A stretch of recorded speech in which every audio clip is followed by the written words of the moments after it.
All right.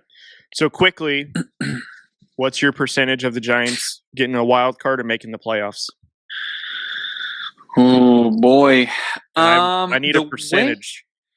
Oh, Jesus. I don't know.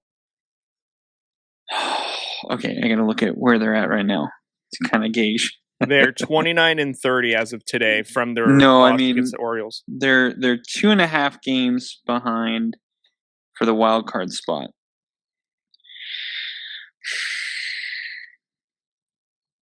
I know there's been some encouragement with the pitching. I know that their hitting is kind of coming back a little bit, although Casey Schmidt has cooled off a little bit. But yeah, and I mean, we figured that was going to happen. This is what's hard about it is there's a lot of young talent, and it kind of sounds like there's another young kid who could be called up later. Mm-hmm. I'm going to go right now because I'm going to be optimistic. I'm going to say it's a 50% chance that they get in right now. I could see how they can get in. I could see how they would. Their pitching is starting to get a lot better. Sean Manaea is finally starting to pitch a lot better. Ross Stripling was starting to pitch a little bit better.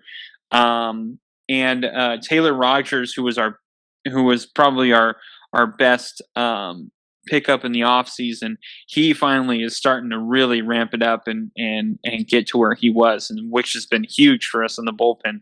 And then that has actually transitioned to Camilo Doval really pitching a lot better too. So the pitching in the bullpen where we thought it was going to be is now getting better. It sounds like we're going to get Luke Jackson back very, very soon, who's another guy we signed in the offseason, another bullpen hand. So that will help as well. So, the Giants do have a chance, but the hitters that we have, most of the time or throughout their career are streaky hitters. They're not consistent. So you have a Mitch Haniger who right now he's kind of struggling. Michael Conforto was on a hot streak, recently. Casey Schmidt, as you just brought up, but now he's cold. Brandon Crawford, as much as I love Brandon Crawford, he's not that consistent of a hitter. Sable has really cooled off. He was having a hot start. Now he's kind of hit and miss. Lamont Wade has actually been doing really well. Yaz has kind of cooled off. I mean, I could go through the whole team, but I won't. And it's a lot of young kids. That's the other thing is they don't know how to really get out of that slump yet in the majors, because the majors from AAA to majors is such a huge gap. It's still like crazy, but you kind of have to learn certain things, but sometimes you kind of rely on your talent. And in AAA, you can get away with that if you are, a good enough player.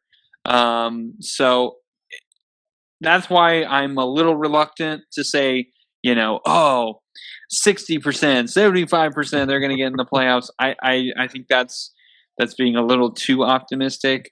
I do think they have a chance. Like I said, I think their pitching is starting to really do well, but their hitting needs to be a little more consistent, or, if one guy's on a cold streak, another guy needs to be on a hot streak. So sure. We kind of have to hit that. And I just don't think we're there quite yet, but I do see us possibly getting there. It'll be interesting to see what they do at the trade deadline, because it seems like the Giants the last 2 years have been here every single year where it's like, okay, do we make trades to get better, or do we trade away for the future? And that's going to be really interesting. So this next couple of months is going to be very interesting to see what the Giants are going to have to do at the trade deadline.